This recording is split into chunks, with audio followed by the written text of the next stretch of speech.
Hello everyone. How are you?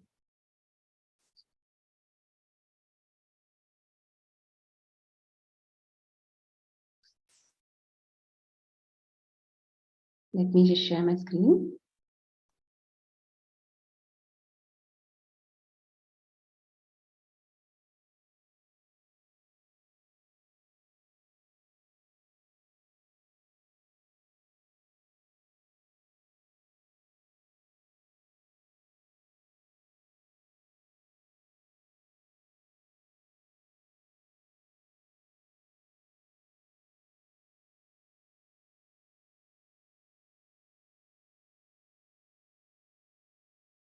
Okay. So we will be starting this new chapter called The Power and You. So we have understood what is power. We have understood what is our feelings, right? And then we've understood how can you use the power? What are the special points that we have? What are the rather in what ways we can use this power? And then we also dealt with power and money, relationships, how you can actually work on your relationships and health and many of these things, right? So now what we are going to do, we are going to sum it up and talk about you at a being level, right? Human being level. Human being and the soul. So this connection we are going to talk about in this chapter. And then next chapter we are going to talk about when you and rather there when there is a Smita, what connection? Can you please repeat? Sorry, what? What connection we are going to learn? We are going to be In this talking, we are going to be understanding who are you and what is this body and those kinds of things. Okay, and then in the next chapter, once you understand who you are and all that, then summary will be added in terms of how you're going to apply this beingness to life that you're going to be experiencing and those kinds of things. Okay, so we will just start with this power chapter. So the power for happiness, for good, for everything we need of life is within each one of us. The power is there, unlimited power. Robert Collar. Everything has a frequency, everything. Every word has a frequency, every sound, every color, every tree, animal, plant, mineral, every material object. In fact, even every letter also has a frequency. Okay, this I got to know through some third eye masters who actually were also able to see the frequency at a letter level. So how each letter comes together through law of attraction, how each letter comes together. For example, we have new thought author, right? NEW has come together.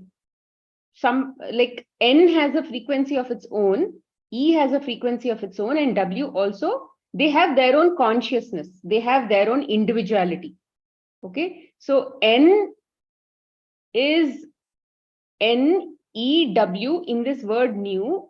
Each of these letters have their own contribution and they are in total surrender. They are not saying, I don't like to be with E, I don't like to be with W, I want to be next to W.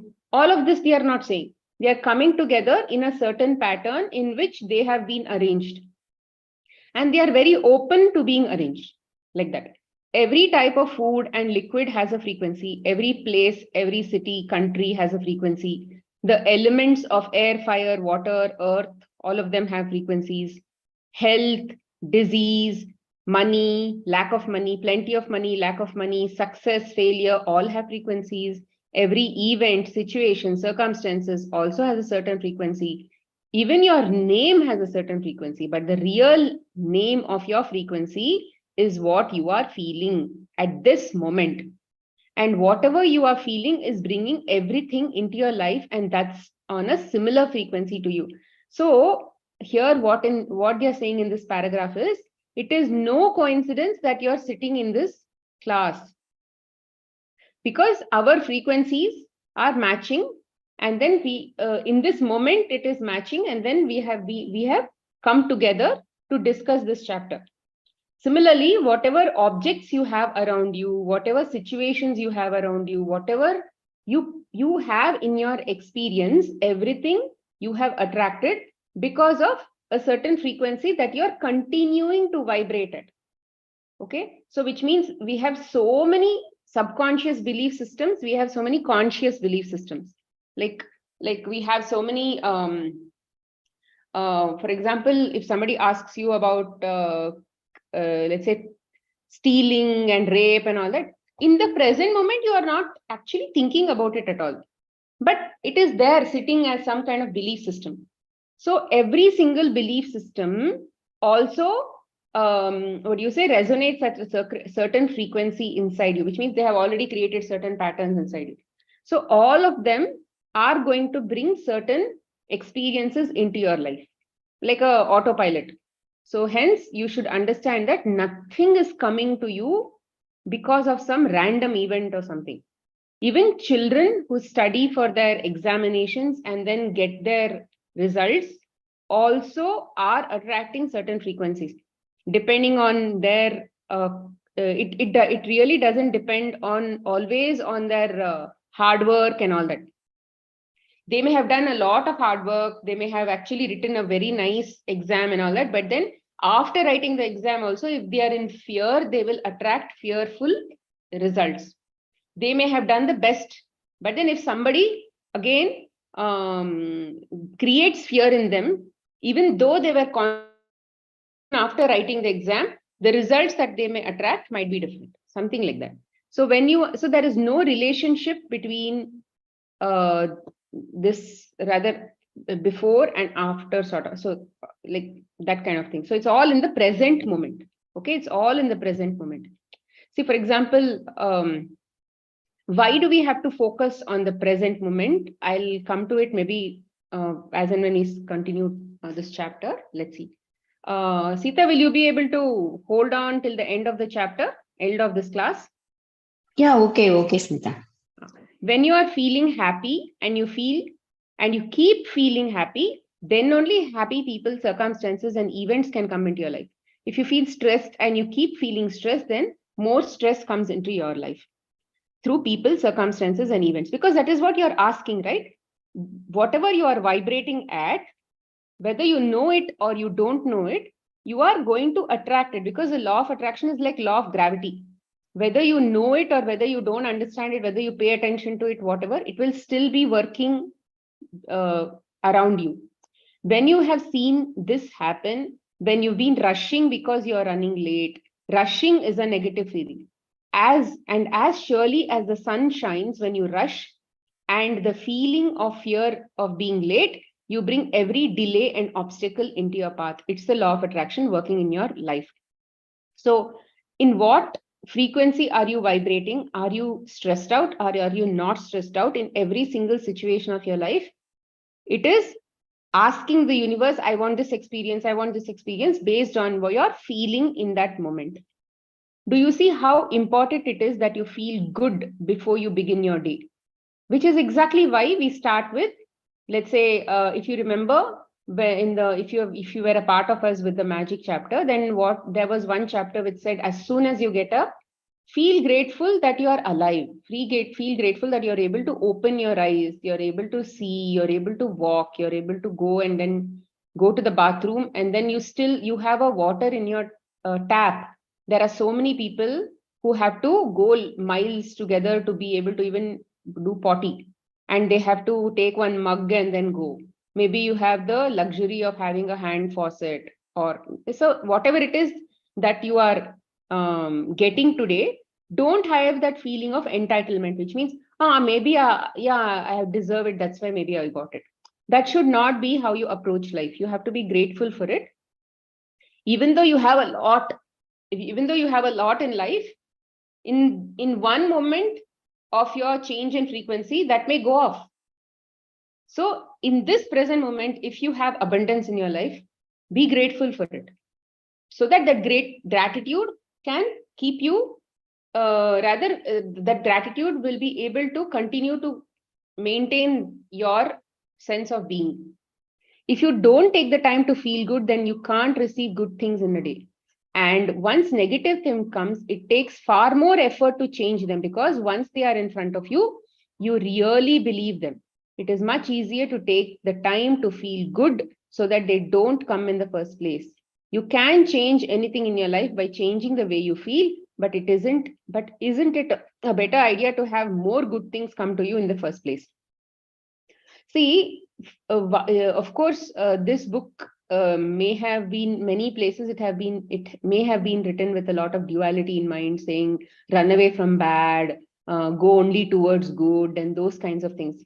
But that attitude, why do we always favor good and we don't favor bad? Because our nature, the soul's nature, is to constantly be in that high vibrating state.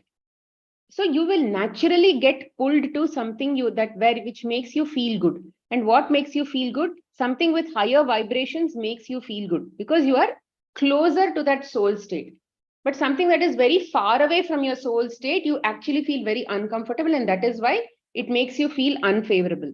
But in this, we have come to this, this dimension of duality, to experience duality, which means in the word duality itself says that there is a 50% of bad and 50% of good. Because it's like when you go to a certain place, maybe nights are very cold, like desert, nights are very cold and mornings are very hot. You have very well accepted that, yes, if I have to go to this desert and experience the desert and all that, then nights are going to be very cold and mornings are going to be very hot. It's like about it, and despite that, you're going there. So all of us, despite we knowing that it is going to be a complete challenge to be in this state, where 50% of the time or 50% of the experiences are going to be completely bad, or 50% of the emotions are going to be completely bad, which means we will not even be able to resonate with that in the first place. But despite that, we have come here.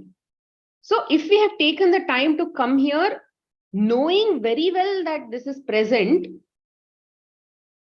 so at that moment, now when you're getting the knowledge of that kind of thing, don't run away from it. Instead, what Vedanta and many things tell you, right, is to basically watch yourself and ensure that you are staying in balance, even in the good and even in the not so good. Because which is why you have come here in the first place, both good and not so good, to experience that. You are just an instrument. You means the ego, in this case, the ego is just an instrument. What do you mean by the instrument? It means that, like today, I got this example when I was in the morning. I just got this example. I was trying to be in the present. I was just trying to watch my thoughts and observe myself and those kinds of things while I was working. And what came to my mind was okay, as of now, I'm talking about the ego. Okay, let me assume that when I talk about me here, it is ego, which means I'm referring to the ego. And then there is a soul. Okay, now this ego, or this body consciousness and the soul consciousness. This body consciousness is more like a vehicle. We all know that. And the soul consciousness is more like like the light or the energy. You need the body to experience this dimension, this physicality. And you need that energy for the physicality to be experienced, right? If you have only the body, it is called a dead body. If you have only that soul, then that is just pure light. There is absolutely no interaction that you can do with light, correct? So, for example, there is light outside. There is no shape, there is no form. It is just there. There is just light everywhere. If the light wants to ask you what is your name, then you won't even be able to answer back, because you won't know who's talking or whatever. Basically, you won't be able to interact. Okay, so when that soul consciousness want to experience physicality, it needs a vehicle. So this vehicle is like these two people are like more like partners. The soul and the body are more like partners. So And what is the role of this body? It is just to be the vehicle. It should not bring any head of its own, which means it should not have any, it should not bring any distraction on its own. If this guy wants to experience, right? If the soul wants to experience physicality, this guy has to just get attached and then they have to just keep going and he has to show everything, right? Make this guy experience everything as is. For example, let's say this body consciousness is more like a travel agent or something. And then the soul consciousness, or let's say the soul is more like a visitor who's come to see some nice sceneries and all that. Now, let's say if this, let's say the soul has come to see Bangalore. Now there is Lal Bagh and Vidhan Saudha and all of those things. Now the travel agent or this body consciousness is going to take him everywhere and go Lal Bagh. Now there are lots of lovers sitting in Lal Bagh. Now, if this body consciousness brings his own head or the that self, that's rather alter ego in between this and say, yeah, there are so many lovers sitting here. It has become a loving place, place for lovers and all that. But then let's say if he had just stayed quiet and if he had just taken him to Lal Bagh, then what will happen? The soul would have just seen Lal Bagh for what it is, and then it would have got an experience. It's like there is no extra tadka in between, right? What you see is what the soul gets. There is no extra stuff. There is no, you are not bringing your, there is, see, why is the ego necessary inside the body means, for the soul, he's like the divine, right? The soul is more like the divine's energy. And then if it has to come to this level and experience at this level, it should not feel like a visitor. It should feel like I am a part of this. Until then, that experience will not become genuine. It's like a millionaire cannot go to a slum and then he wanted to experience slum. But unless he's actually living in the part of the slum and then he like really mingles with them and all that, he won't really get the genuine experience. If he keeps thinking, yeah, anyway, I have my, I'm not going to do this, I'm not going to do this, it's very dirty, this is very dirty. If he keeps doing that, then he's actually not living a slum experience very genuinely. So like that, if we had to get that genuine experience, we had to have something called this ego, and this ego will help us believe that we are a body. Okay, unless we keep getting the knowledge, and then through this body only, the ego knowledge should start improving, and then that application should say, oh, I am a soul, is it? Okay, through logic it has to conclude that, oh, I am a soul, right? I'm getting all this energy because of this soul. All that has to come over a period of time through the aspect. As long as you are in duality, you will always have this feeling of there is negative, there is positive, and those kinds of double thing you will constantly be experiencing. But what is your job? Your job means, what is the ego's job or what is the body's job? The body's job is to just allow the experiences to flow inside and not interfere with anything. Which means if there is negative, especially positives, we anyway experience. Negatives, what will happen? We put our own heavy, oh, we don't like pain. There is a lot of fear. There's a lot of anxiety. So all of this negative stuff is where we need to, when we need to consciously put our mind, put this knowledge and say, oh, I am just a travel agent. I should not put any extra tadka into this experience. I should just allow my master or this my visitor to experience things as it is, which means I have my eyes, I will see things, but I will not conclude and make decisions, and rather I will not judge people. I will not say I like this, I don't like this, and those kinds of things. I will just see something. I will talk to somebody. Basically, there is no extra in this whole thing. You are just feeding the experiences. Because if you don't feed the experiences as it is, whatever the soul gets is going to be with some masala in it. right? To remove that masala, the soul will come back again into another body and again try to remove the masala.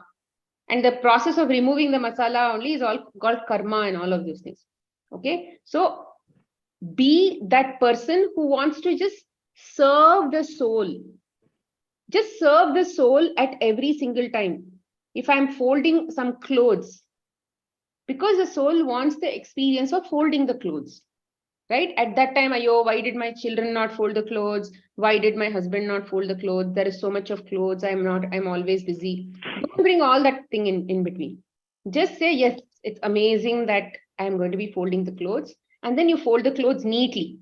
Because why should you give an experience to the soul saying, oh, I can actually shabbily also fold the clothes? No, do it with a lot of integrity. Even when nobody is watching you, be your best, right? When you are always trying to give a good experience to your visitor, next time as a travel agent, you will only be preferred. You will be the best travel agent because you're giving a great experience, right? So like that, why should we be in the present means, have you been with people, right, who are always on their phones? Now you're going and talking to them, but they are always on their phones. They're not even looking at you and they're basically playing games or something like that. And then, yes, no, something like that guessing. You will feel very, I mean, typically we feel that we are not acknowledged. Our presence is not acknowledged. So that interaction is not going to become very genuine. So if you are in the past, if as a travel agent, if you're engaging in some other activities, but whereas your job was to actually do sightseeing with your visitor, show sightseeing and all of those things. But if you're engaging with your friends, your visitor is coming along with you, but now you have another friend and then you're talking to your friend, ha ha ha ha ha, and all of those things. So like that, if you're not with your visitor, if you're not engaging your visitor, then what kind of experience the visitor will get? The visitor will constantly keep hearing what you both are talking, and then he will not see anything. So like that, what you should do is you should be 100% in the present, because in the present is where that soul is. Because that energy that the soul is bringing on the table is in the present. Smita, please explain this part again, this traveler agent and visitor part. I'm just saying that if you're, let's say, a guide, okay, somebody has come to see Taj Mahal or something, right? So if you are, you just say this is Taj Mahal and then that's it. Rather, you are allowing the visitor to enjoy like this. Okay. But what if you only put your own likes and dislikes into this Taj Mahal business and then feed all that to the soul? How will it be? Feed all that to your visitor. Then the visitor will think, who this Shah Jahan killed all those people who created Taj Mahal and all that. How bad? Because the travel agent told all that, or the guide told all that. So what will that visitor carry back? He'll carry back only bad memories and those kinds of things. But if this travel agent had just put all his likes and dislikes aside, and he had just shown Taj Mahal for whatever it is, so that this guy can make his own conclusions. If he wanted to reach more about Taj Mahal, he will anyway see. So basically what I'm trying to tell is, you do your job of just being an instrument. Don't put your ego in between and put masala and tadka and all of those things and feed it to your soul, right? So all this fear, when some experience of, let's say, tiger came in front of you. I mean, it's a very odd example. Let's say you are not very comfortable with your mother-in-law or something. Now your mother-in-law is coming to your house, but you are in fear because there is some stuff between you both in the past. Now, yes, that was in the past, but for now, it's okay. Whatever happens in front of you, this person wants that experience. What should you do? You should be a part of that interactions, but you don't put your fear and emotions and why did they do this? Why should she tell like this? Why should she judge me like this? She did not appreciate me only. All of those things are ego. So I'm just saying, push the ego aside and just allow that experience to just come and flow inside. If there is a fear kind of thing, then watch that fear. Rather be just a witness. Let the soul take all that experience. So like that, even for that matter, all these emotions and all of those things, right? We have only created in our life, right? All these emotions, bottled up emotions, we only have done it. Happiness also we only have inside us. Sadness and anger and all of those things we only have inside us. Because we did not process those emotions properly, it has not gone outside, it has just blocked yourself. So now when it is coming out, fear and all of those things are coming out, allow it to go. Let's say you have a child who is now fully grown adult. Now that adult wants to go and live their life fully. At that time, and the adult wants to go out, if the mother says, no, don't go, stay with me only. I want to be with you all the time. I fear that when you go outside, kuch ho jayega types. If the mother is constantly be like this, what will happen? The child will rot inside your house. So what should you do? You should say, okay, yeah, great. It was nice that you were there with me for all these years. It was really nice. Okay, Joe, wherever you go, be happy. And then you just bless and then send them off. Like that only, happiness also will come outside you. Say goodbye, send it off. Sadness also will come outside you. Anger, pain, all of those things will come. At some point, it will come out, right? You will experience all that, right, in your life. When all that comes out, just watch that. Don't resist it. When you resist it, you're saying, no, don't go anywhere, be here only. Instead of resisting it, just watch it and say, hello, how are you? Good, this, that, whatever, just talk nicely and then Smita, send it off. Smita, it means that you are giving the example that child is going and mother is in fear. So that means the mother is in fear, but she should not express that fear in front of the child. She should allow that. No, don't bring physical children here. I'm talking about, as a mother, you only have created anger inside you, emotion. Hmm. As a creator, you have only created all the emotions that are inside you, right? So that when it surfaces out, okay, fear. When the fear surfaces out, you only have created that in something, right? In some situation. Why do you have fear?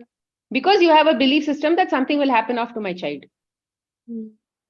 So you created it. So you need to work on it, no? So what should you do? You should just observe yourself in that fear. Don't react. If you're reacting, what will you do? You'll say, no, don't go. But then if you're just observing that fear, what will you say? Yeah, I'm having fear about it. It's okay. I'll surrender this. It's okay. No problem. I'll just stay with this. It's okay. And is Fear will be there for 10 minutes. After that, it will go off.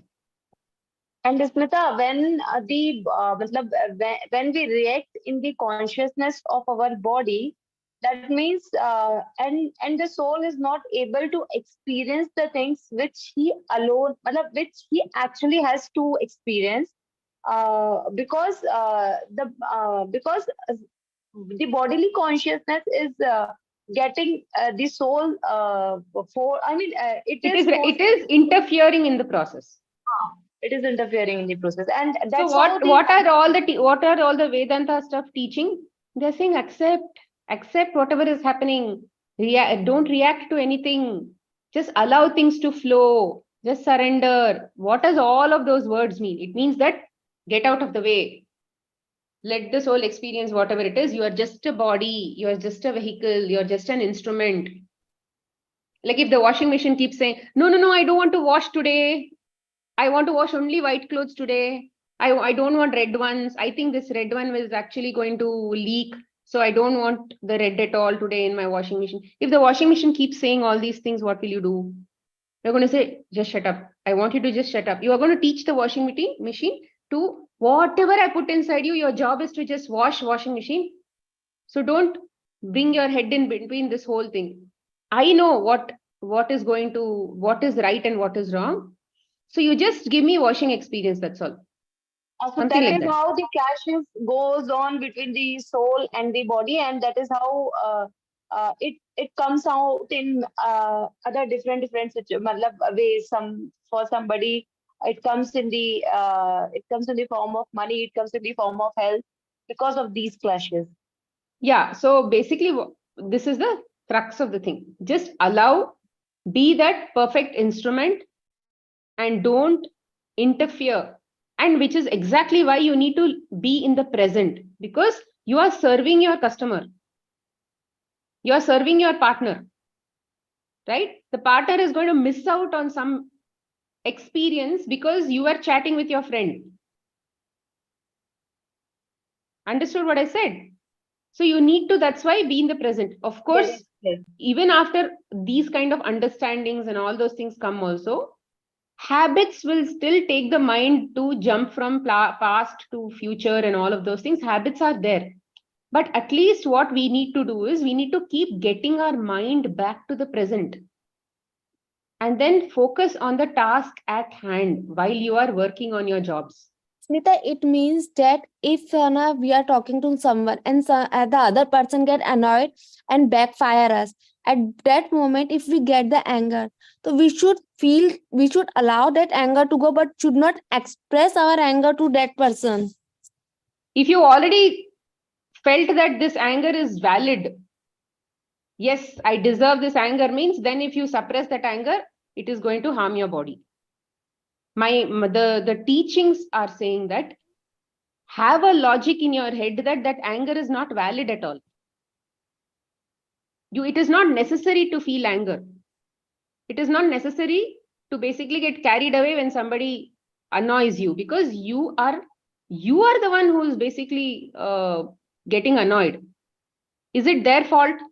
Somebody else also can annoy you. So which means you have a pattern of getting annoyed when certain things come in front of you, because you think only certain favorable things only that comes inside me, I will be okay. Otherwise, if it's not in favorable, then I will feel annoyed. So that is our problem, right? So you need to work on that. Whatever disturbances you have, it is up to you to work on it. It is not their problem. So at that time when you are annoyed, what we are saying is, instead of going and thinking about the other person, why did he annoy me, and trying to change them and all that, come back to yourself. Come back to yourself. Go inwards and see yourself being annoyed. Oh, I'm annoyed. That's all. And then there will come a time when that annoyance will go off. But you'll have to keep coming back inside to watch how long you'll be annoyed. How is this annoying? How is this annoyance affecting like all your work? Are you banging your vessels and all of those things? So you observe yourself, see what all you're going to do with that annoyance. Don't try to blame somebody else. You watch yourself, work on yourself. Okay. Watch the movie of your life. Life is magical. What happens in one day of your life is more magical than any fantasy movie you can see. But you have to look at what is happening with the same concentration as and when you watch a movie. If you're watching a movie and you get distracted with a phone call or you fall asleep, you miss what happens. It is the same thing with the movie of your life that is constantly showing on the screen of your day. If you are walking around asleep and you are not alert, you miss the messages and synchronicities that are constantly speaking to you, guiding and directing you in your life. See, that is what is the present. Be in the present, which is what they are talking about movie. There is a movie happening in front of you. You are actually doing something in the present. You are interacting with somebody in the present. At this time, if you're going and doing something else, like attending a phone call and all that, the movie, you're still working. Okay, you're still constantly doing something in your kitchen or something, but then you're actually speaking on the phone also. So many of us have this because of lack of time or whatever. We see some YouTube movies, we see some YouTube classes or something like that, and then while we are working, we are listening to something else. But actually, that is not living in the present. The living in the present means, if I am basically working on something, I am working only on that, which means my mind and body and my soul are in the same place. My mind, but body and soul is typically in the same place. Obviously, because there's a physical thing, you can't jump it from here and there. But then mind is jumping, no? Mind is subtle. It can jump from here to Chicago. It can go to moon and come back. So mind is jumping. So this paragraph told you that keep your mind in one place, keep your mind where the body is, so that whatever message you might get, certain synchronicities, you might get certain messages and all of that. Like, for example, when I was taking bath, this kind of message, I felt this kind of message, like this guide and travel agent and all that. Because I was thinking, why should I be in the present? Yeah, divinity is in the present. What does it mean, divinity is in the present? So then this kind of message came to me. It means that connection, you are actually serving the divine in the present. Energy flows where the focus goes. So if the focus is supposed to be on experiencing the present, then why should you put the focus, why should you take that energy and put it to the past? Past may, that thing has got over. If you put that energy to the past, that same, that energy that you put in the past, that will come as an experience. But this, whatever you did in the present, even if your body was working on it, that experience will not get registered. So what you want to get registered as an experience, their energy should flow. Focus has to go. Body has to be there. Mind also has to be there. Everybody has to be there in one place. Life is Acha, responding to you. Where we resist, Smita, right? Sorry? Wherever we focus, I mean, wherever we resist, the light and focus goes on there. No, That's I what did you not were talk telling. about resistance. I'm saying be in the present. Don't think Okay. about something else. For Okay. example, if you're working in the kitchen, you're making some rasam or something like that. But where is your mind? Yes. Is your mind with the rasam, or is your mind maybe in some school class or something? That one is what I talk. So life is responding to you. Life is communicating with you. There are no accidents, no coincidences. Every single thing has a frequency. And when anything comes into your life, it means it's on the same frequency as you are. Everything you see, every color, every sign, person, object, everything you hear, every circumstance and event is on your frequency, which means this power class, you are able to come to this class because you're vibrating at the frequency of whatever this message is to you. Of course, each of you might take different takeaways, different meanings you all may have in your mind. Takeaways can be different. I may be telling something, but you all may also have a different way of understanding it. So the way you, whatever frequency you are on, when that message comes, it is not this whole class, okay? When the message comes in that every single moment, in that moment, whatever you understand, that is the frequency that you are resonating, and that is the message that you got at that frequency. Okay, so astounding are the facts in this connection that it would seem as though the creator himself had electrically designed this planet. So Nikola Tesla was working a lot with currents and all that. So he only told that everything is energy, frequency, and vibrations. So which is why he talks like that. Okay, you know that when you are driving and you see a police car, you suddenly become more alert. There is a reason that you saw the police car, and most likely it is trying to tell you to be more alert. Seeing the police car may mean even more to you, but you may have to ask the question, what is this telling me, to receive an answer. So typically, the way to understand the messages coming to you or the messages in the universe is to basically ask questions. The more you ask questions, the more the answers are going to come to you in the way that you can understand. If you don't ask questions at all, if you just think that whatever somebody else is telling me only is the correct thing, then you are not creating your own experience. To bring growth inside your life, you need to have that inner experience of your own. Whatever we are bringing to you is just knowledge. I was talking about seeds in the class, right? All of these are just seeds. But how you put this into practice, and while you are practicing this knowledge in your life, whatever experiences you get while applying that knowledge, that is your personal, what do you say, wisdom. And that is only going to actually help you. And then the more you keep asking, don't wait for the answer. Just ask question and leave it off. Don't say, am I hearing? Am I not hearing? Or am I getting? Don't do that. Okay, that is ego. Just ask a question, whatever question you want, you can just ask and just leave it.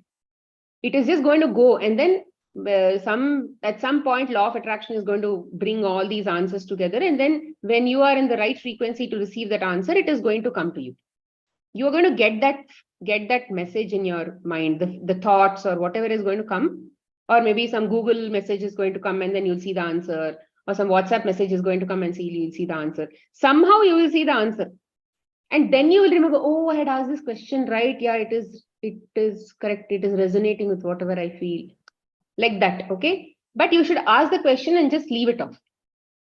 Like, let's say they used to, in the past, I think, I don't know whether it was balloon or pigeon. Okay, pigeon. They would send a message and then they would just leave the pigeon. We don't know if the pigeon is going to go or if the pigeon is not going to go. Maybe the pigeons were trained, but they just left the pigeon. After that, we don't know. Maybe the pigeon was killed on the way. We don't know. But then just leave that sentence out in the air.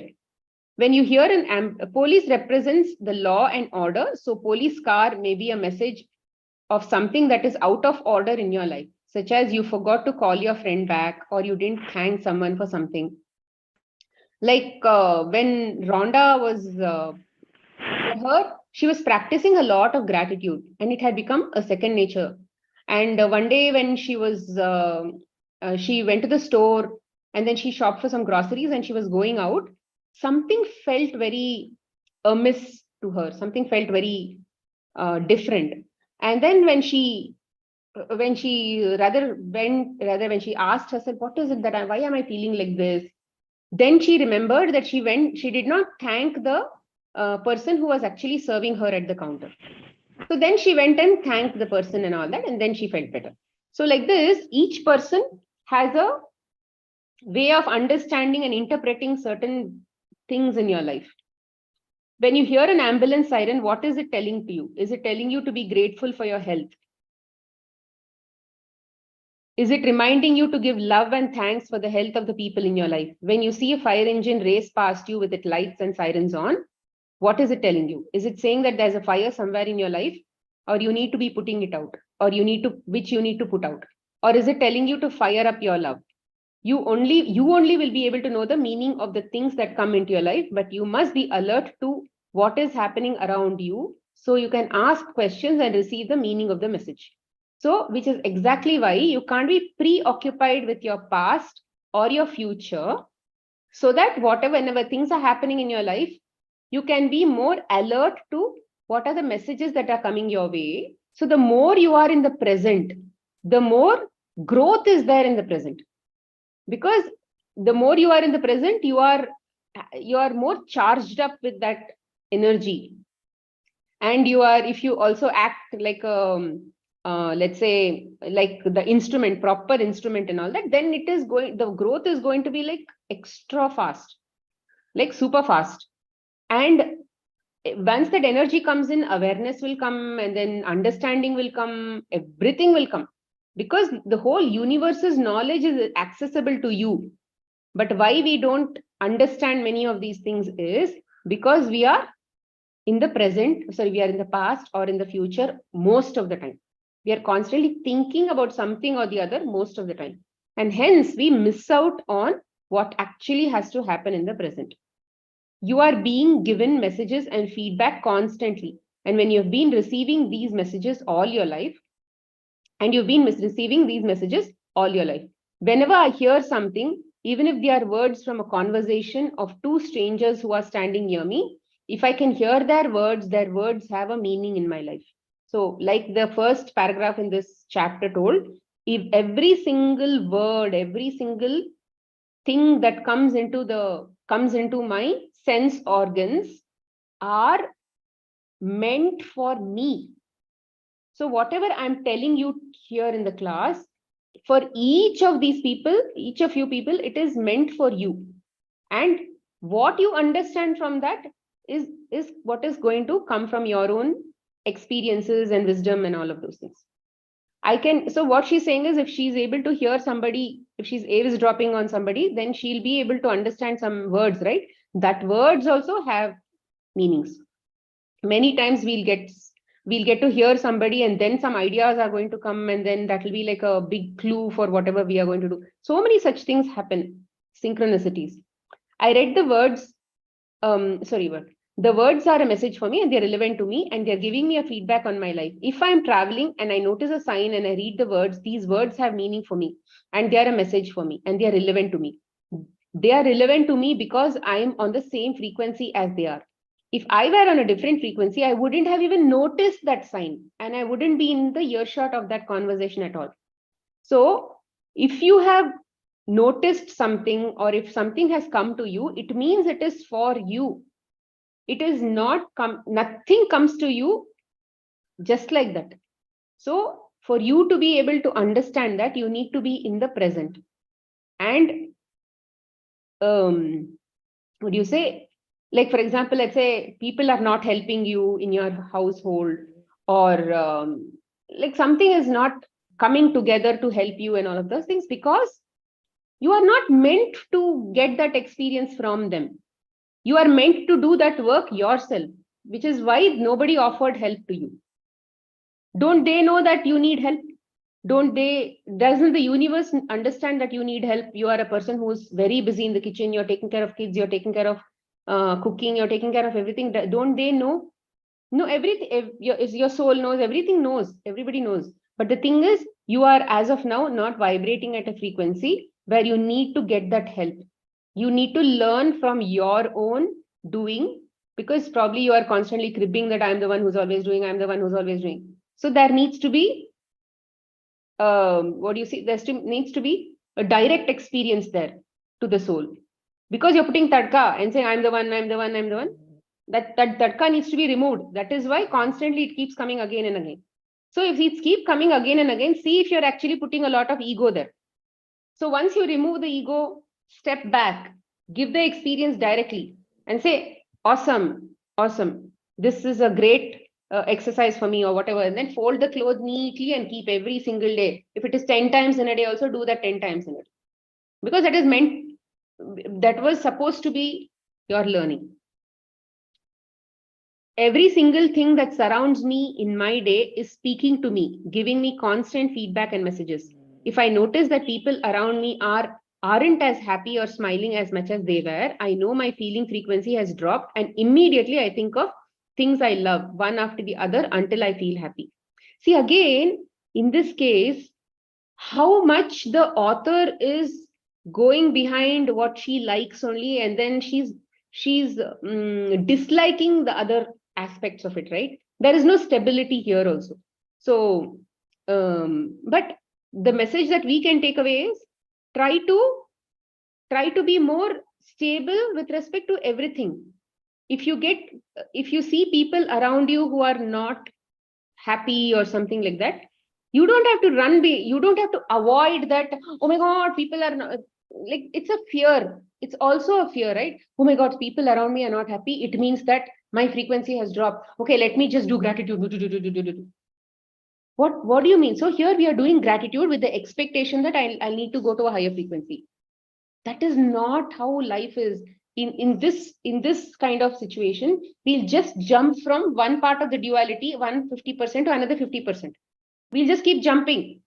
Okay, but then what is our objective? Our objective is to actually get to a stable state where we are able to see that happiness all the time. And when will we get to that state? When we are able to witness both happiness and sadness in the same level. So if I see people around me who are not happy, then I just need to not interfere, not blame, not complain. Just be there, just witness, and just leave it. And why do you do gratitude? Because we are doing gratitude. For example, why I felt that I should do gratitude or whatever it is, for example, is now this soul is giving me an opportunity to serve him. Well, let's say serve. It's giving me an opportunity to serve. So that is why I also feel gratitude. So because I'm getting this energy, I'm feeling alive. I'm getting I'm getting water, so all of these exterior objects also are instruments of the same divine. There is consciousness in every single thing. So they are all like if I'm still in the body consciousness, they're all of these objects are like my brothers and sisters, right? So which means the book is helping me. If I'm writing gratitude with this book, then I'm writing gratitude. So this book is a friend that is helping me give an experience to the divine that is within me. If I did not have the book, I couldn't have written gratitude. And the soul inside me wouldn't have got the experience of what it is when a person writes gratitude. So, Smita, but in this paragraph, author has said that if she noticed that people around her are not happy with her, then she should know that her frequency has dropped and she should be moved to the higher frequency. which is what I'm trying to tell you. If you keep jumping like that from one state to another state, you are in fear. Aren't you in fear? Oh my God, somebody around me is not feeling good. So I understand law of attraction is working. But the thing is, watch yourself. Why are you running like that? Why are you trying to change the situation? It means we have to accept the people around us, whether they are happy or not, we should accept them.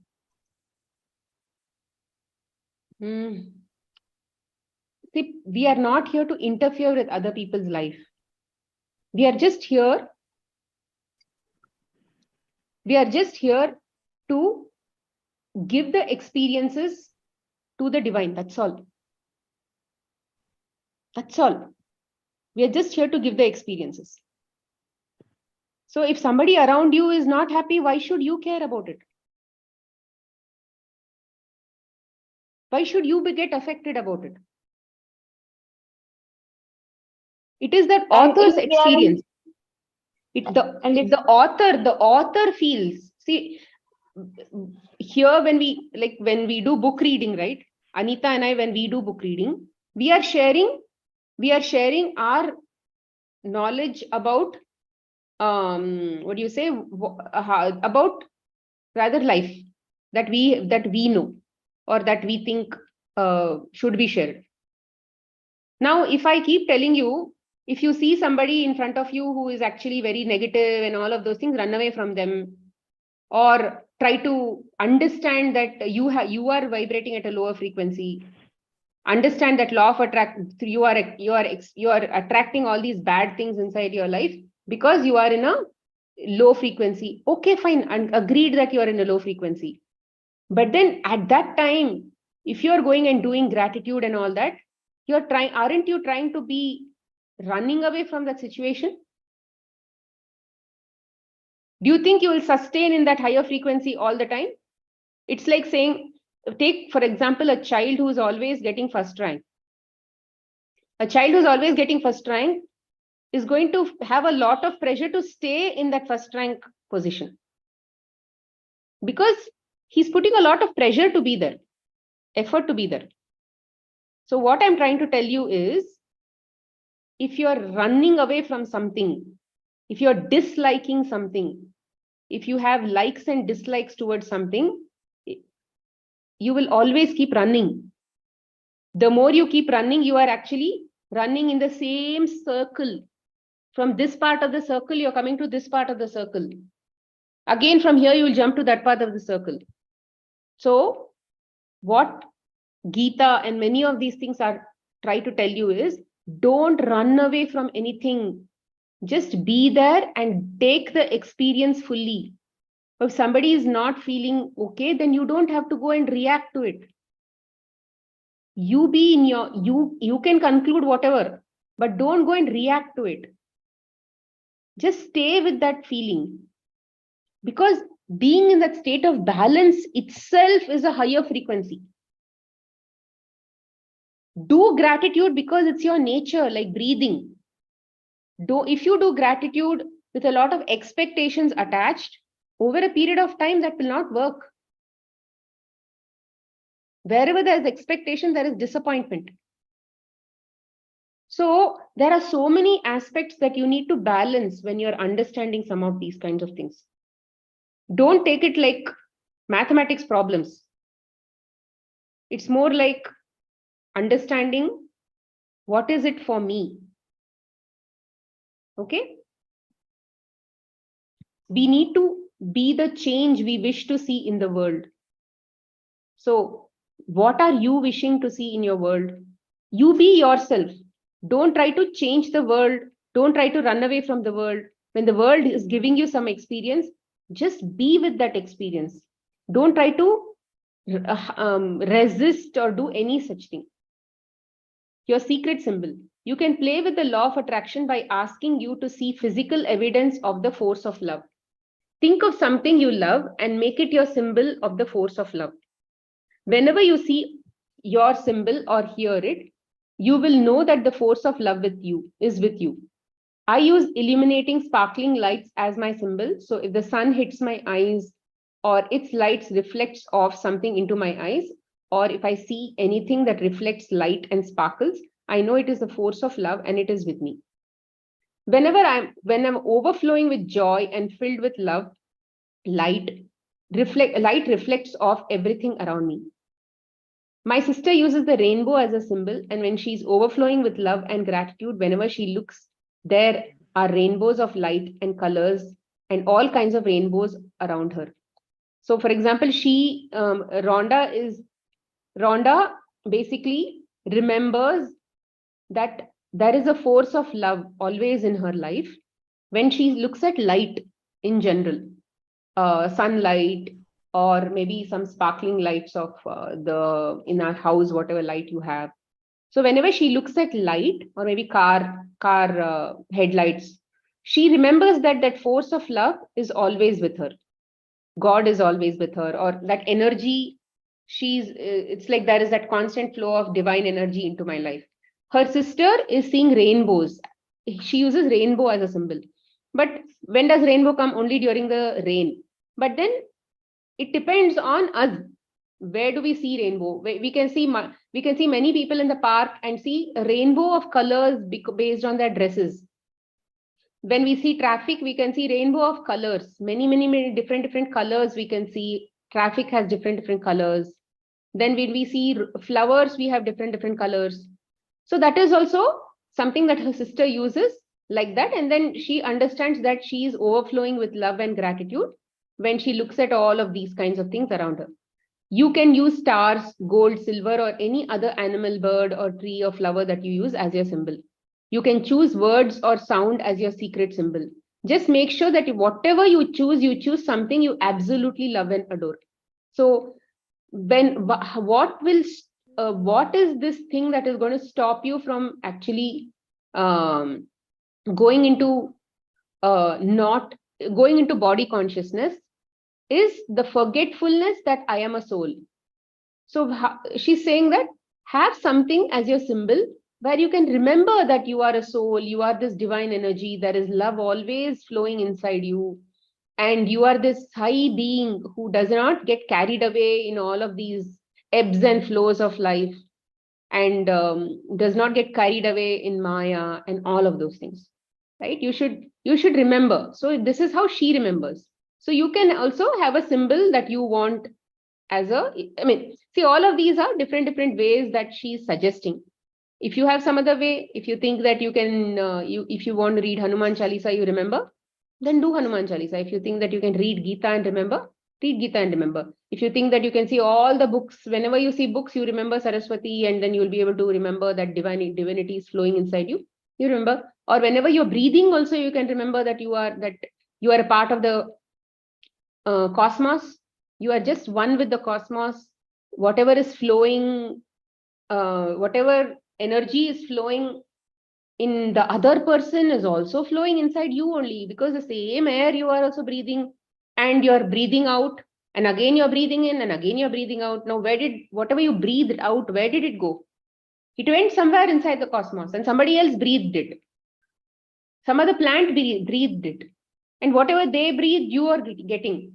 So it is all in that huge circle. So which means you are a part of this wholeness. So whatever makes you feel like you are in that state of oneness, you can feel. If you want, you can also choose a symbol as a warning sign from the force of love to tell you to pay attention. In truth, you are receiving messages and warnings, all the time. When you drop something, when you trip, catch your clothes on something. When you drop something, when you trip, catch your clothes on something, or when you bump into something, they're all warnings and messages you are receiving to stop what you are thinking or feeling. There are no accidents. So she's saying that, let's say your dress caught onto a nail of a wooden furniture, or somewhere something like your leg banged onto something, something stopped you, then the message, she's saying that she feels that the message is telling you to stop and reflect on whatever you are doing. Maybe there is some message for you to stop, slow down, and things like that. Everything is synchronicity. Smita, like cat Just give me a minute. crosses the street.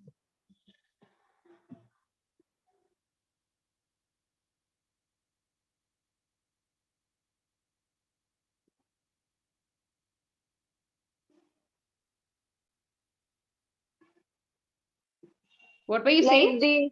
like cat crosses the street. Sorry, what? There's a belief. Like cat. With some, like we are going on a road and something. No, that is again a belief system. If you think that cat crossed and then there is some negative thing happening in my life, yeah, even I did all that. Cat cross, don't cross the cat, and then see only 2 minus. If you see 3 minus, there is bad luck. All of those things are belief systems. And you know that we have always seen that whatever you believe, it is you asking the universe, I want that. Like Right? So, Rhonda is saying, na, everything is giving you some message, like what it was written there. but Cats, you only sugar. have to interpret that. What she told you here is her feeling, is her experience. Not experience, it's her it's her way of interpreting a message. But So when we you should be when on you that have something, it path is or your not? up to. See, there are no good and bad, or there is no right and wrong in this. Because what you think is only for you, applies to you. There is nobody else can verify that and tell, yes, you are right. Because we've seen that in the previous chapter, right? The bubble example. In that bubble example, you are the only one in your universe. Everything else is just an experience coming to you. And whatever Or you see whatever is basically you only. or whatever the messages are coming, we can take it positively, isn't it? That is up to you. Positively and negatively is an attitude. Okay. There are no accidents or coincidences in life. Everything is synchronicity because everything has a frequency. It's simply the physics of life and the universe in action. When I look at the solar system, I see the earth at the right distance from the sun to receive the proper amounts of heat and light. This did not happen by chance. Isaac Newton. Okay, we will stop at this. Life is magical. So, see, nothing is that every single day there is so much moving around in the universe, there is moving around in the cosmos and all that. Nothing is clashing with the earth.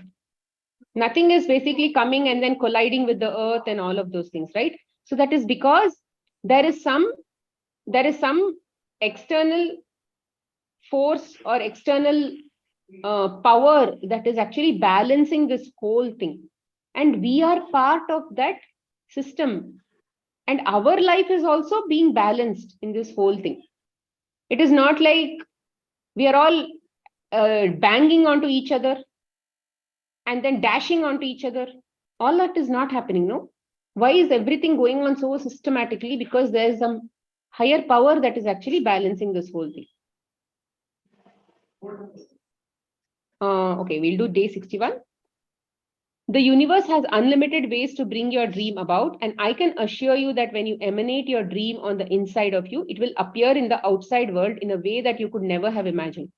Just get your emanating happening and leave the rest to the universe. So basically, if you are believing something, it is also equal to you are thinking about inside you.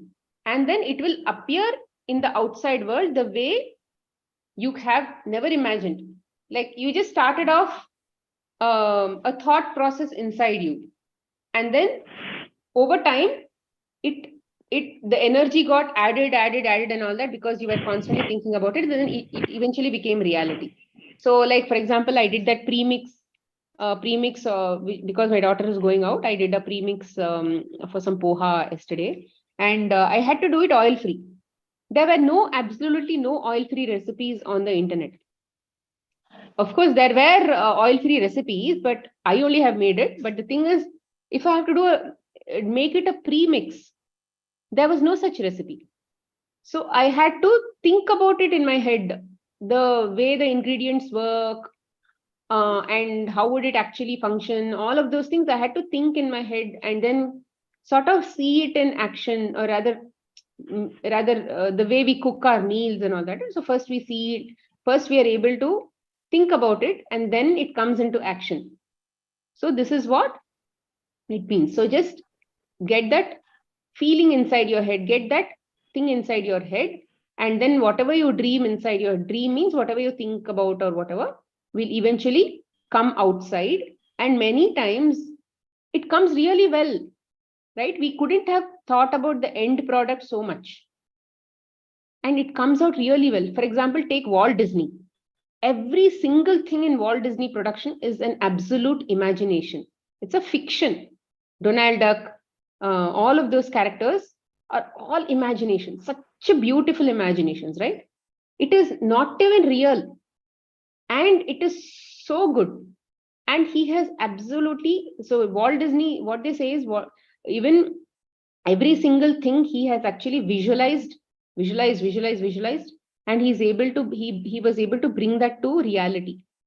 That was what his purpose of life was, to basically visualize and then give an entertainment, give such a beautiful contribution to the world of entertainment, right? Okay, we will stop here. Any doubts? Let me take Sita's question first. Yes, Sita? Yes, Smita. Actually, what I came to say is, as it is said in the beginning of the chapter, every word, every letter has the energy, right? It could be proved with the Rudraksha Mala, right? You might know, right? With the mala over the object, if we keep over it, it will rotate either clockwise if the vibration is more, and it will rotate anti-clockwise if the frequency or the vibration is very less. That I have tested. And actually, I have kept the mala over the Baba's Satsaritam, and it actually it rotates clockwise. And when I kept above the magazines, it rotated anti-clockwise. And on top of what it is anti-clockwise? Magazines. Okay. Yeah, magazines, some cinema magazines. It was like that. And also when it was over the onion, garlic, and actually over the vegetables, it differed actually. I personally feel that your feelings and your belief systems are also playing a role there, because you are holding it, no? No, actually, yeah, the people who were around me also said like that. But when they were holding and tried, actually, they also actually got amazed, actually wondered, actually, it is working, and they believe all that. of those people are showing you your belief systems only, Sita. Okay. They are all you only in different forms and shapes. Yeah, right. But that is true, right? Actually, the words and everything has the energy, different. It is everything energy. is true for that you. That could be true. Okay. No, as a concept, I'm telling that there are number of truths. Okay. What you think is right is absolutely right for you. You should go with that Mhm. truth only. Okay. Right? When you ask somebody else in front of you and try Hmm. to prove that, rather try to want to feel Em that you are call center. right, you will obviously hear yourself as right, Chapati because kalna, that rice is the law of kalna. attraction. Okay. Rice Okay. study ka onde. Mhm. Because law of Okay. attraction is going to bring you what you want to hear only. Oh, okay. Okay. You're telling in that way. Okay. Okay. Mhm. It's also interconnected. That is why Okay. you can't really, there is nobody else for you to prove what you're doing. That is, you are again going to ask yourself only. Uh-huh. Okay. Right? It's Huh? all a, you are, Emma? that is why they say you are all Then Emma alone. winter. If I am Okay. talking on this class, all of you are my reflections only. Osti beta, You are ni kem asking me this paula. question, there is something for me to learn from that. Oh, okay. Unless I'm Mhm. 100% aware and in my soul state, I may not understand that, I may not get that answer. Aditya, Mhm. chapati na istan ka uste. Okay. Okay. Okay? Okay, Smita. Okay. Yeah, thanks. Munmun, what was your question? Smita, two incidents. Firstly, I want to share.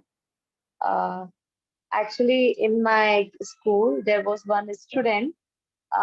Something it had happened 2 3 days before.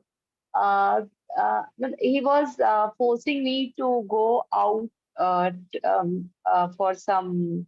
Matlab, he wanted to go out, and I did not allow him because I had an arrangement period there. It was not my period.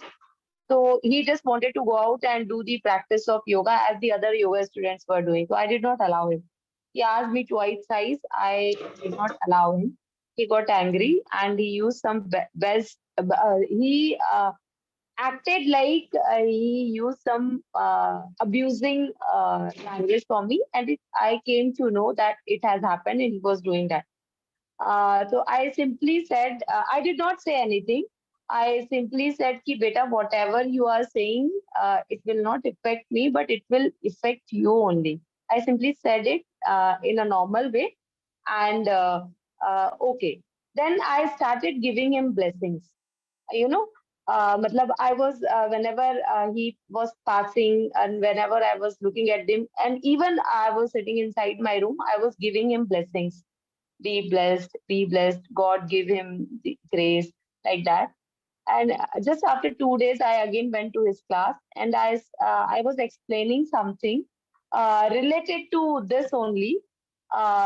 So he came to realize, and he said, yes, madam, I said something, but it was not you. I used some word. I was using that for somebody else. Then again, the same thing happened today. Yesterday it happened, and again the same thing happened today. When we were crossing, he was going. He was coming in front of me, and I was on the opposite side, and I just look at him and I smiled. And he again said, ma'am, sorry for that day. Very nice. Good, And good. one more event I want to share. Actually, the housekeepers of our school, I was not aware they were not cleaning the washroom nicely. So whenever I used to have the class, sometime I tell my students, I was telling them about this gratitude, and I told them, I just asked them, ki, beta, do you feel that your washroom is clean? So they said, no, ma'am. I said, you start giving them gratitude. Wherever you see them, you just say thank you to them. I told this to, I think, 2 3 classes.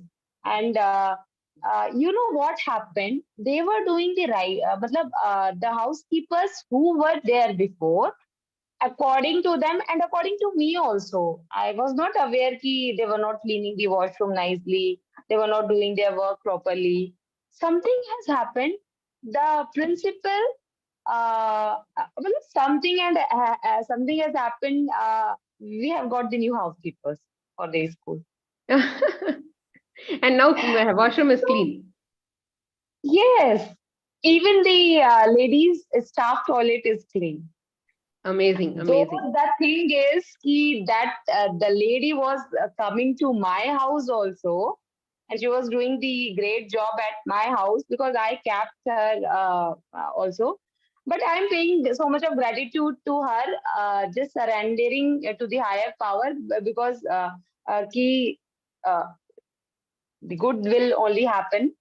Uh, but the good thing which has happened in the school level is this one. Very nice. Very good, very good, very good. Excellent, excellent. There is a question on the I have chat. yes, one question I want to ask. Oh, Yeah. you want to have a question? Okay.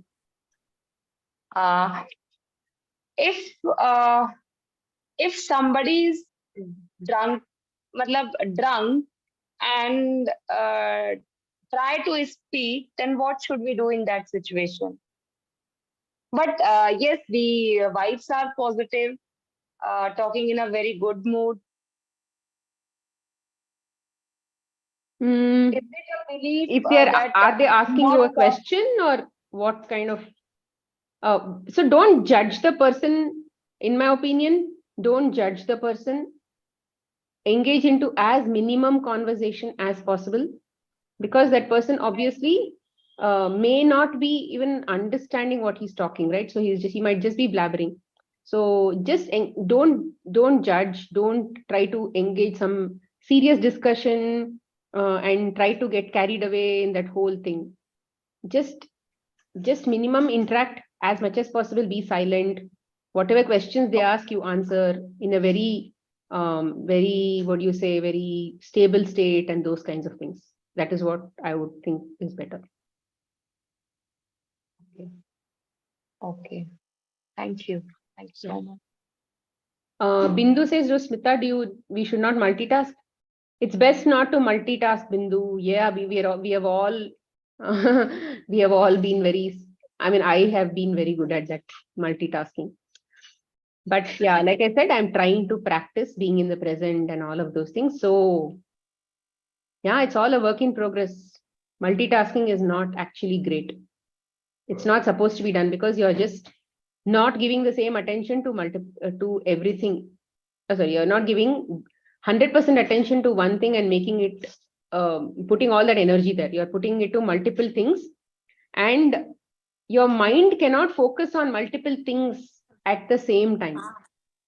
So what will happen is that period of switch will be there, right? Between one to other. You will actually be able to do it at a conscious level. Conscious mind will be able to grasp that switch very, very fast, and you'll be able to keep doing.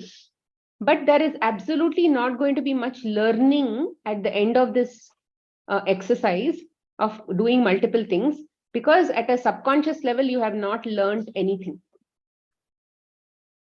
There is no deeper learning, because you switched your mind to multiple things all the time. There is no impactful learning. And impactful learning comes only when you focus your attention on one single thing for a period of time. Yeah, it is challenging, I can agree, because we have not, this multitasking business has been there, inculcated into our head for a very long time, even in school and even in our household and all of those things. It's best that we now put all these things to practice and try to focus on one thing perfectly.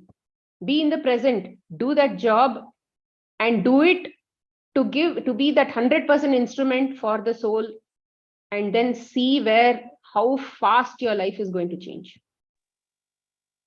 Smita, that means if we are making juice or we are cooking, then we should not listen something related to spirituality. That is also not good. Ideally, yes. Maybe ask, do you do that? Yeah, even I do that. And today I did not listen to, usually what happens is I'm on some other meditation class in the morning, and then I'm attending some other gratitude class after that. Because I don't attend that gratitude class before, so obviously I want to listen to that sometime later in the day when I'm in the kitchen or something. But today I did not listen to any of those things because I felt that I need to be present with my kitchen work. So I did not listen. Even now I have not listened because I'm trying. Okay, it feels slightly what do you say? I'm feeling it. It feels like it's like your hand is itching to do something. Because if you just sit like this and watch one YouTube movie, YouTube stuff, or let's say put on something and then just keep watching like that and listening, it feels very empty because we are so used to doing multiple things at the same time. So it's a thing that we need to over time get over. Then I'm also what trying. should we do? Anyhow, we cannot keep our mind free, na? Well, we cannot. Yeah, Then who what said the to mind do? will be empty? Mind will never be empty. We are just saying channel the mind. Channel the mind to the present. Channel the mind to situation, one what are task. we to do? Because if you're putting of course, if you're listening to some music and then you're also listening to this, music is happening in the head. Did you pay attention to that music? So where is that attention going? Is it in the food or is it in the music?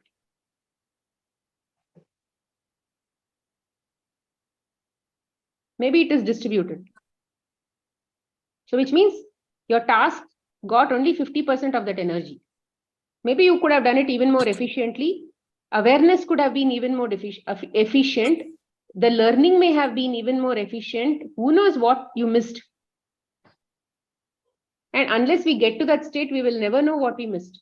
All these enlightened people, all the third eye masters, all of those people, no, not third eye masters, mostly the enlightened people and all of those things, right? They are always in that present because they understand the value of being in the present. Smita, what is third eye master? The person who's able to see beyond what you're seeing and understand more than that at a soul level. So enlightened master and third eye masters are the same. Let me quickly ask Neeta her question and then get back to you, Pooja. Neeta, what was your question? Yeah, Smita, my question is more or less same what someone asked just before me. See, I'm walking or I'm doing a treadmill or something like that, or jogging. Obviously, doing alone walking for 45 minutes is, I mean, a bit of boredom task. So if I hear some music, does that fall under multitasking or what it is like? It does fall under multitasking. Why? See, it has become a norm these days. Doing all of these things has become a norm. But Yeah. what we are trying to tell is, Yeah. when you look at the actual principles, you don't like to be with yourself Yeah. because you hardly know yourself. True. If you knew yourself and if you love yourself so much, you will obviously want to be with yourself instead of Yes. diverting your attention on music. Okay. So what we are trying It's to like do a is meditation. Walking Yes. is also like a meditation. You could have used your mind and then connected to so many things while walking. Maybe you can To the observe your nature. leg and then see Yeah. what is the pace. There are so many things that you will get ideas when you are actually not doing anything else but just be with yourself. True. Yeah. Okay. Thank So you. which is why we are saying 100% you be with that task that you're doing, or be with yourself. Mind, body, and soul has to be in the same place. If mind Okay. is in the music, body is walking. What Yeah. is soul getting in this whole thing? Yeah. True. Yes. I got it. Yeah. Smita, Thank you. chanting, taking the name of God. It is, we all do that, Munmun, because why Maybe while chanting and doing all the of those work, things walking came. and everything. I'm just trying to tell what we are saying is it has become a norm. Instead of you instead of you doing your work and then constantly cribbing, constantly rather cursing your family and those kinds of things, what wise people started telling is, okay, fine, all this work, be in the present, or maybe focus on only one task at hand, be that instrument. All that is basically new energy concept. New energy means, like, currently we have that kind of an awareness to be able to understand it and do it. But when our wise people, our ancestors, told all those things, chanting karo, ye karo, wo karo, all those things, we could not understand new energy. We were in that old school kind of old energy concept. In that concept, they saw people doing all sorts of what do you say, nonsensical thinkings, or let's say negative thinkings in that period, while cooking, while being with children and all that. They were constantly doing something else. So they said, okay, at least to keep your mind on fixed on some object, let it get anchored on God. But trust me, you are still not getting any benefit from that so much. Over time, that habit will maybe make you better and better and better. But for you to get 100% benefit, you should sit in one place and then focus on that chant. But we will not do that. We are not able to do that. But the idea is, when those ancestors tell us all these things, or when people tell us to do it, over time, doing that, you'll get there. So many people, years together, they continue to do the same thing, but they still don't get that bhakti at all, because they didn't think that they thought God was a choice. They didn't think that God is the only choice, only option. If you think God is my only option, then you will want to spend that time sitting in front of him, or sitting in one place and then chanting his name. But if you thought God was just an option, it was just one of those choices, then you will keep chanting his name and then doing this work and doing that work and doing that work. So where is your dhyan? Where is your mind? In which aspect is your mind? So your mind was never in God. So what are we reaping from that anyway? But the idea is, if you keep chanting over time, that habit will make you realize that there is God. Go behind him, go focus on him, understand that you are a soul. All that is a hope, trying to build a habit inside you. And with the hope that someday somebody is going to get better. See, have you seen that? How many times have you seen that people who are chanting, do people get the same results every single time? No, it is a journey. Some people feel that bhakti maybe in, let's say, 1 month itself. Some people do it in 1 year. Why there is so much of differences? It depends on how much they were able to put that 100% attention on that chanting. Basically, it is how heartfully you are doing anything. Yeah. Whatever you are doing 100%, that is where your heart is. That is where the divine is. That soul is putting that 100% energy into that work. And that is where is your growth. We don't have to do anything, right? We don't have to do anything to grow. We just have to be 100% God with that instrument and just allow experiences to flow. And then be in that present moment. 100% we'll grow in that state. It's very easy to hear, but it's very challenging to actually live that, because we have already practiced all the opposite things in the past.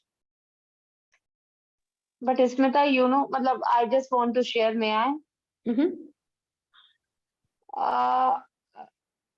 I connected with you. Before that, I was doing only chanting, and there was not a single movement when I was not chanting, when I was in my consciousness. So what I feel that it is because of that only God is taking me ahead, and now he has connected me to you. Now you have connected you to me. Absolutely, Munmun. I did not say that it's a waste, but what I'm saying is you distributed the energy is what I'm saying. You did not get 100%, I'm saying. Okay. Jo bhi mila. They said, no, sound also has vibration, sound has a frequency. Yes. So here we are saying that, see, nothing is wrong, but you'll get what you deserve. Okay. Wherever the energy goes, wherever the focus goes, energy flows. And wherever energy goes, there is growth. There is learning. So how much ever you put, see, you didn't track your mind. Was it on my chanting or was it in my work? You didn't track all that. So, but somebody else is tracking, your soul is tracking, your internal body, whatever measure is tracking. At that time, wherever that law of attraction was tracking, how much ever it actually affected in your life, that much goodness you'll get. So, Smita, actually nowadays there is the time constant. So we generally feel like if we are doing this, we can do this work also. Otherwise, the other work will not be get done, or the other work will get delayed, or all these things. That's why we are doing the multitasking. Yes, Pooja, because we are so much, we think that we are the body. If we don't do that, something else will happen. All that is a part of the body consciousness feeling. But are you that body?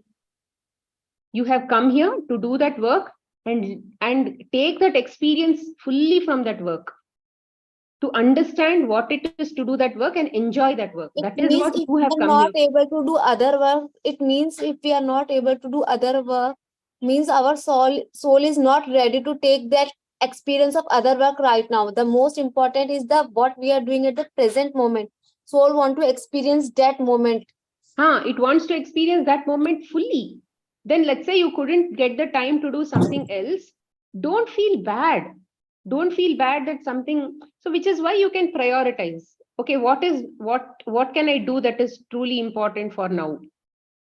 Then you can do over time, all that that energy will all help you in understanding all this.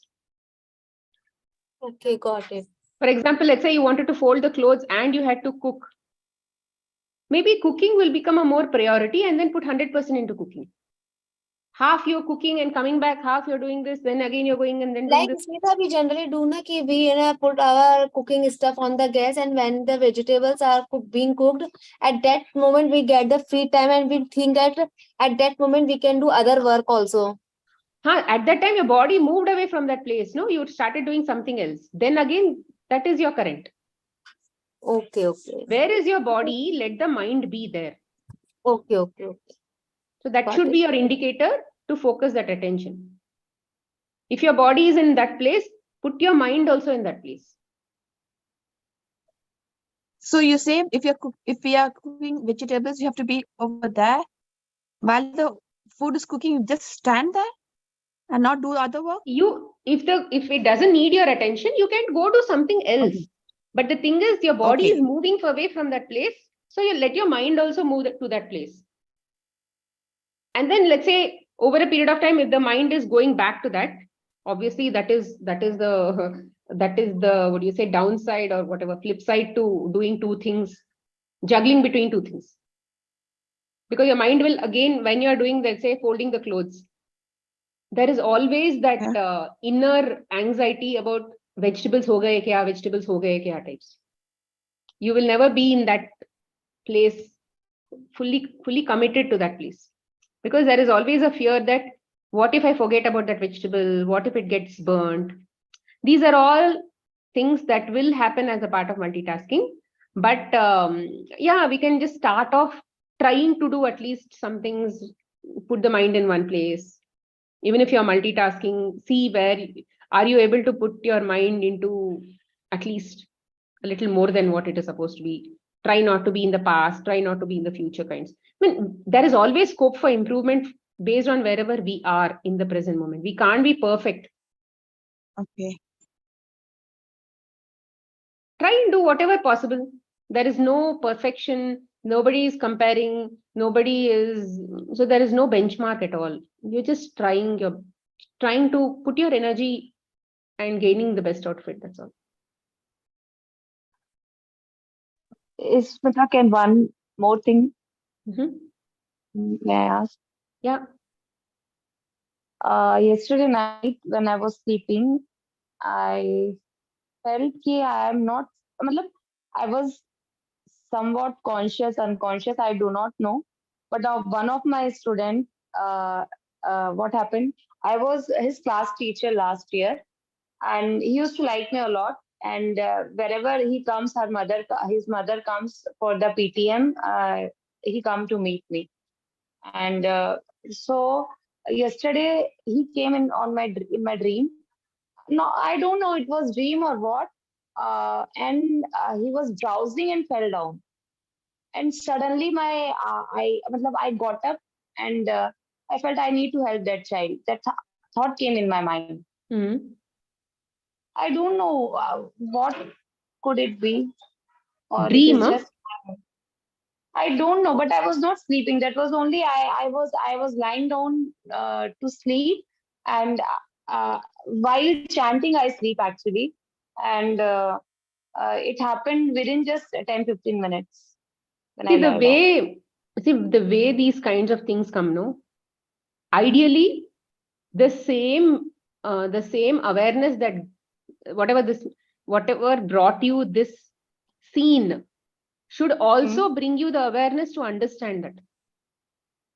To understand that if you need to be at a higher energy, when you get there, that answer also will come. What I tell you is again something that is just a speculation.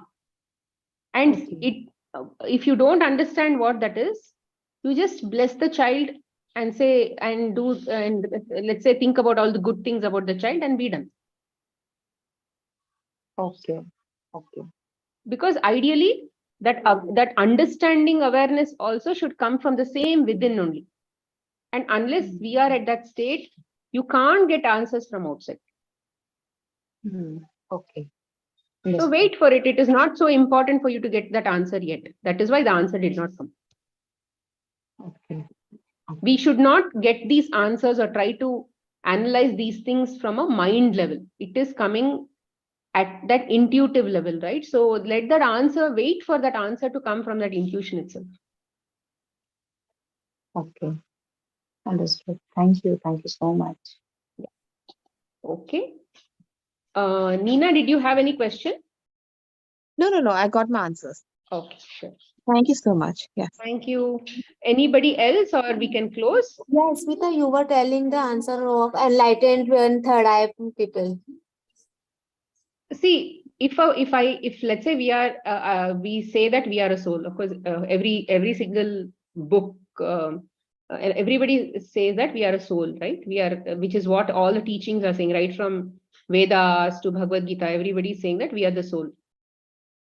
You and I know technically we are a soul. Intellectually, we know that we are a soul. Books ne padhaya hai, or everything, right? All of these things have told. But do you experience that state? Do you even understand what that is? Experientially? No. The person who has experienced that state is called enlightened. He has enlightened himself about who he is. That's all. They can still be people who are going to office. They can still be people who are cooking sambar in the house. They can still be an woodcutter. Anybody can get enlightened. It is just a state to understand, oh, I'm a soul. Okay, yeah, this is soul. Okay. That is called enlightenment. But Smita, we know now we are soul, but we are still in duality, sukh dukh, like that. When Because you only know that you are a soul. You haven't experienced that state of a soul. Experience the state of a soul is like absolute bliss, eternal bliss, love, state of unconditional love. We are not there. We are still doing gratitude. We have to still do PhD in gratitude. I mean, itna karke. See, that gratitude, we are doing just gratitude as an exercise. But why it's like doing chanting. Somebody asked us to do chanting, right? Keep chanting. Someday you'll realize God, something like that only. So we are doing gratitude, but the idea of doing gratitude is not to get some benefit. It is our nature to be grateful. It is our nature to be grateful. We have forgotten that true nature. So we are trying to practice that true nature. That's all. And as we start practicing, we are slowly getting back to our original state, no? And then as a result, whatever good we see in our life is a result of us getting back to that homeostasis or that natural state. But we are not doing gratitude to get something. We are doing gratitude to get to whoever we truly are, that soul state. And third eye people? It's like when the energy travels down from your spine to this Agnya Chakra, this is a seat for intuition. Intuition means what you see. Let's say there are two people fighting in front of you. And then as of now, let's say you make judgments. He's right, he's wrong. You're making judgments. But a person who has his energy, who has flown his energy till here, when the energy is able to ascend to this place, he may be able to see that and say that inner knowledge, that divine knowledge will actually come. They'll be able to think from the divine wisdom and be able to see that two people are not fighting. Two people are just giving each other experiences. So there is no state for worry at all. So like that, when you hear also, you're able to see something. Plus, there is also some, of course, I'm not there, but then, of course, you'll be those kind of people, since they're at a higher energy, they are also at a 5th dimension level. So they'll be able to access higher dimensions, higher dimensional messages. So which means, let's say Sai Baba or somebody there, if they want to use this person as an instrument, they will send messages through this person. Maybe he'll be able to get those messages, and then he'll be able to he'll be able to send it to rather share it with the world. Whatever jo bhi hai, they will be better instruments. That's all. They are able to connect to their own soul state better. So I had told you in some class, right? This physical body how much of light is connected, how much of soul light is connected to this physical body, that much of wisdom we'll have, that much of awareness we will have. So if it is connected more, let's say you are only a 30 candle bulb now. Now, if we become a 100 candle bulb, that is, let's say, a third eye master. Energy has flown till here. That is why it is 100 candle bulb. Over time, maybe it is 120 candle or something. Then it will be enlightened. So it is just a higher connection to that soul state, that's all. And whatever that comes, whatever results come as a part of that, whatever output comes as a part of that, it comes as a part of it. But our objective is not to go from here, there, and all that. Our objective is to be in the present, be that instrument. And if we do this, if we are able to live in the present in this state, right? Whenever that state happens, it will happen in the now itself. You'll never know how you jumped from this now to some other now. Let it happen when it happens. No, why do we have to bother about all that? Our job is to not expect anything like that. Yeah. One more question related to the same question what Pooja has asked. The one you said, the enlightened people, they are more focused about themselves. Like in Gita, it is said there are 3 levels. One is Brahmeti, next is Paramatmeti, and the next is Bhagwaneti. Like what I have understood, if I will relate, Brahmeti is the self-realized soul who mainly focus on themselves only. They realize that they are soul, that's it. And the second one, Paramatmeti, is the one who who feel and they know that there is a Paramatma in their body and in everybody's body, and they extend their hand to help everyone.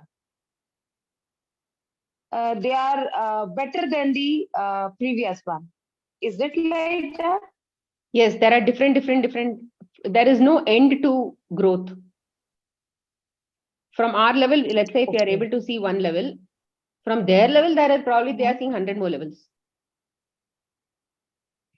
So there is always growth. So the same thing you said, third eye people, they help the others also, and they get the help from the universe.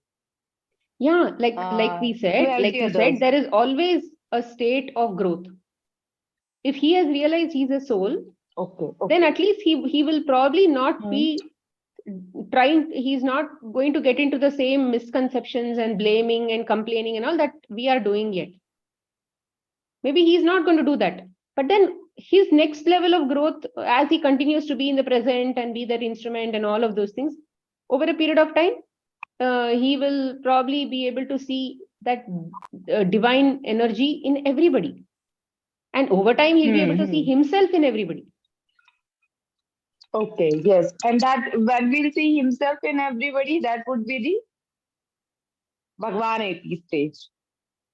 Or in Gita, it is said like that. It really doesn't matter. All that is just theory.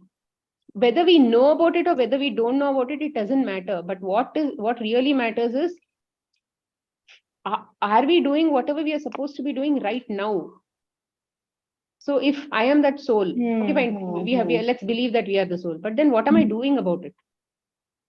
Am I even practicing being like that person? I'm not. So first part is at least surrender your ego.